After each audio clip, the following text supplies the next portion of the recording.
This video update on changes to the UHF spectrum and what you need to know as a user of wireless microphones is brought to you by CCI Solutions and Shure Incorporated. Wireless microphones and white spaces. Radio waves are rhythmic variations in electromagnetic energy. They're defined by their frequency measured in hertz. 1 kilohertz is 1,000 cycles per second, 1 megahertz is 1 million cycles per second, and 1 gigahertz is 1 billion cycles per second. The important thing to know is that signals on the same frequency can interfere with each other. Electromagnetic spectrum is a national resource, just like oil under the ground. In the U.S., use of the spectrum is regulated by two agencies, the Federal Communications Commission for commercial and private use, and the National Telecommunications and Information Agency for government and military use. Every frequency from 9,000 Hz to 275 billion Hz is used by someone for something. The FCC's goal is to use the spectrum to maximize the benefit for the greatest number of people. All spectrum is shared by multiple types of users, devices, or services. The FCC controls who uses the spectrum by granting licenses or certifying devices for sale. Wireless microphones operate in the green areas you see there, listed as TV 7 to 13 and TV 14 to 69. The FCC is reorganizing the UHF TV band in the U.S. This reorganization consists of 4 parts. First, the transition from analog to digital TV broadcasts.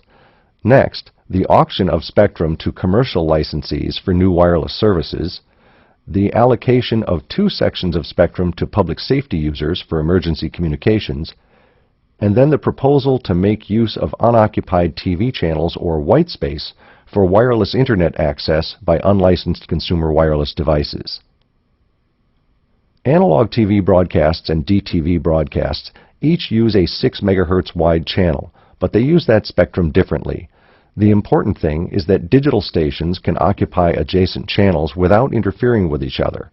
Analog stations needed to be spaced 1 or more channels apart. This means that all of the DTV stations can occupy a smaller piece of spectrum than was required by the analog stations. And just as a note, depending on the wireless microphone system you're using, anywhere from 4 to about 10 wireless microphones or in-ear monitors can fit within one empty TV channel.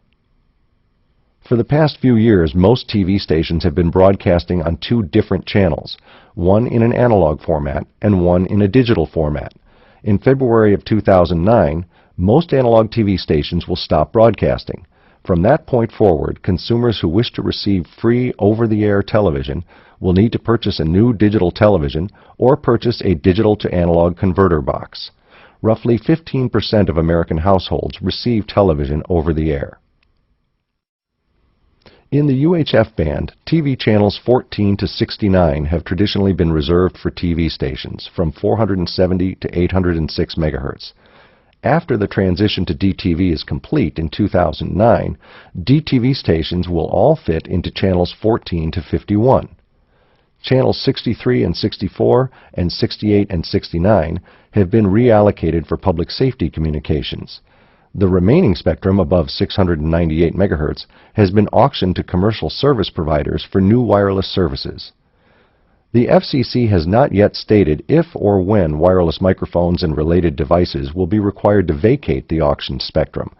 As a practical matter, though, it's likely that new services will cause increased interference for wireless microphone operations. So wireless mic users should plan to stop using frequencies above 698 MHz by the end of 2009. Most of the licenses for auctioned spectrum were won by major telecommunications service providers. Local and regional providers won licenses in some areas, especially for TV channels 52 and 57.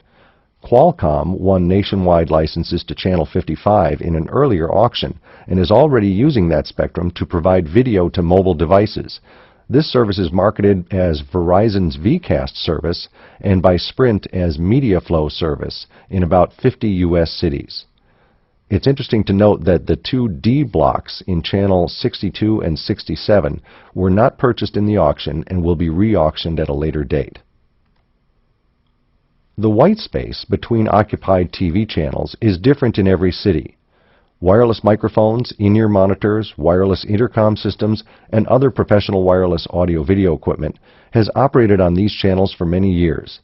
The FCC has proposed to allow a new class of unlicensed consumer wireless devices to use this spectrum for wireless Internet access.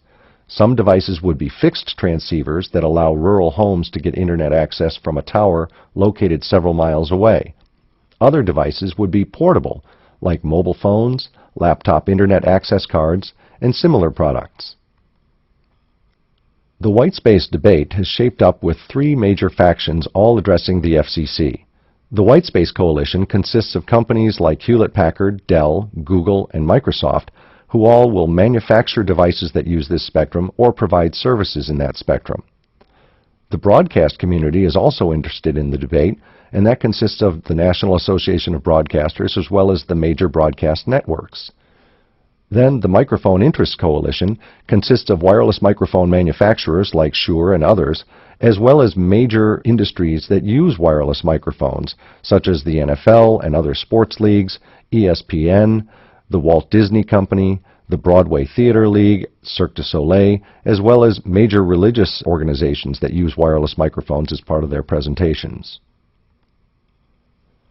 The FCC has been testing a method of interference avoidance called spectrum sensing. This would require consumer wireless devices to scan the UHF TV band before transmitting and avoid any frequencies occupied by DTV broadcasts or wireless microphone signals. The first round of this testing showed that the test units supplied did not reliably detect either TV stations or wireless microphones. A second round of testing was begun in February 2008 and is not expected to be completed until late summer 2008.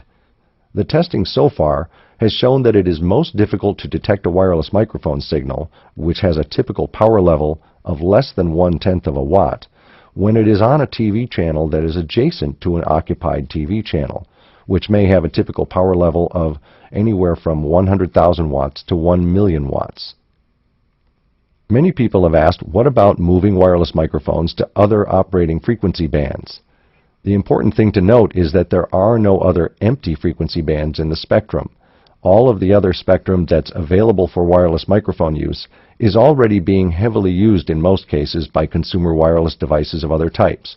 For instance, the 900 MHz band, which extends from 902 to 928 MHz, is already home to various consumer wireless products, wireless DMX lighting equipment, industrial controls, and amateur radio equipment.